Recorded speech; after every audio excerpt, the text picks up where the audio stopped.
In this video, we'll be doing this question, is 23 a square mod 419? And to do this question, basically, what does this means? I could have written this question, is 23 is coming as a square of some integer mod 419. So writing this question in this format or this, they both are same. And as soon as we can write this into this format, we know that this question has something to do with the quadratic congruences. And for solving this, I must need to know that whether 23 is a quadratic residue or not. So to know whether this 23 is a quadratic residue or not, we can use the notations of the Legendre symbol. So I'm going to recall the result that we have done in my previous video. I have added the link to all the previous videos where we have involved the Legendre symbols. So I want to know whether 23 by 419, if this value turns out to be plus 1, then we say that x square congruent to 23 mod 419, this is solvable. Or in other case, when it is not solvable, we'll say that x square congruent to 23 mod 419, this is not solvable. Or we can simply say that 23 is a quadratic residue, then it is plus 1. Otherwise, if it is quadratic non-residue, then this value is minus 1.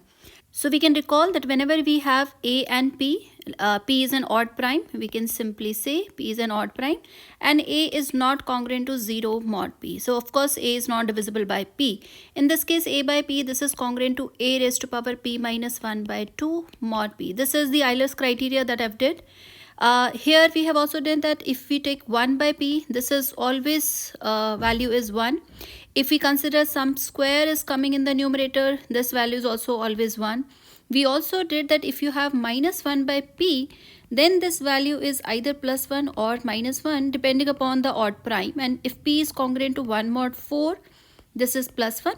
If P is congruent to minus 1 mod 4, then this is. So instead of minus 1, I will consider this as congruent to 3 mod 4. Okay, so this is odd prime. I could have also written this as minus 1. Both are same, but just to keep this into the positive integer, I am just considering this into the 3 mod 4. We also did some of the results mentioning that if we use a quadratic reciprocity law, so this we proved in my previous video, quadratic reciprocity law. So here I said that if Q by P, this is same as P by Q whenever either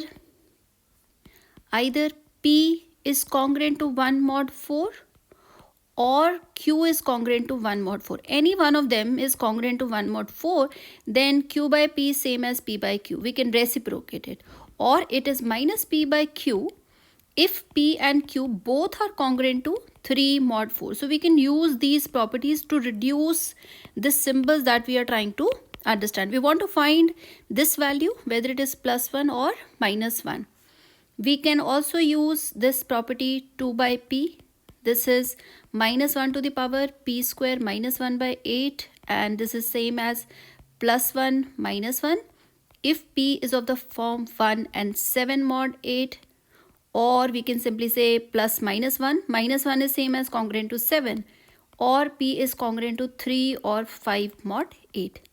Now, I've just given a recall to all the previous properties that we have already proved. And let's try to solve this this Legendre symbol 23 by 419. So 23 by 419, this is same as minus 419 by 23. So you can see that I have reciprocated, and for the reciprocate, you can see the previous property that I've just listed. Both P and Q, they are congruent to 3 mod 4. So here, because both of them are congruent to 3 mod 4, as we can see that here, this is the property that I'm using. If both of them are congruent to 3 mod 4, Q by P is same as minus of P by Q. So this I can replace. Once I can replace, we got the numerator is larger than the denominator.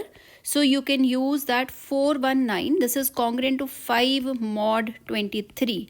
So if A is congruent to B mod P, then the corresponding Legendre symbols are also equal, because either the both will give us plus 1 value or the minus 1 value. So we can replace it 5 by 23. This is same as now again the denominator is larger, and I again see 5 and 23 both are prime. So again I'm going to look and we'll see 23 by 5. But this time we can see that 5 is congruent to 1 mod 4. So if any one of them is congruent to 1 mod 4, we'll replace 5 by 23 simply by 23 by 5, and this negative sign will remain as negative only. Now 23, this is congruent to 3 mod 5. So we can further reduce this. This will become minus 3 by 5. And again 5 is congruent to 1 mod 4. So we can again reciprocate it. So we'll get minus 5 by 3. Now this is same as 5 is congruent to 1 mod 4. So, or we can simply say that 5 by 3, this is same as 2 mod 3, because now this is with respect to modulo 3. So we got minus 2 by 3. Okay. And 2 by 3, I have just listed this in the result. You can see that 2 by 3. If P is congruent 1, 7 mod 8, it is plus 1. If P is congruent to 3, so denominator is congruent to 3 mod 8. Okay. So if here we can see that this is going to give me the negative value because P is congruent to 3. So 3 is congruent to 3 mod 8. So this is fine.